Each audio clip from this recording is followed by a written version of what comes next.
Жүзім. Бірде араб, парсы, түрік және грек төртеуі сапарлас болыпты. Кенет олар жолда келе жатып динар тауып алыпты. Қалаға жеткен төртеуі қарны ашқан соң тамақ алмақшы болады. Алдымен араб сөйлейді. Келіңдер, бұл ақшаға енеп сатып алайық депті. Парсы жігіт қарсы шығып, жоқ ей, енебі несі? Одан да ангур алайық дейді.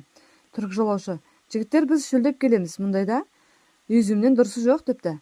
Ал грек жігіт, өй, сендер де, дәл қазір біз стафилден артығын таппаймыз депті. Сонымен төртеуі келісе алмай төбелес басталып кетіпті. Бұлардың жанынан өтіп бара жатқан бір дәруіш оларды тоқтатып, қолдарындағы динарды алып, жүзім сатып әкеліп беріпті. Жүзімді көрген бетте араб, айттым ғой сендерге енеп алайық деп. Міне енеп деген осы депті. Әй бауырлар, менің де айтқаным осы жеміс емес пе? Әлгінде ангур алайық дедім ғой депті.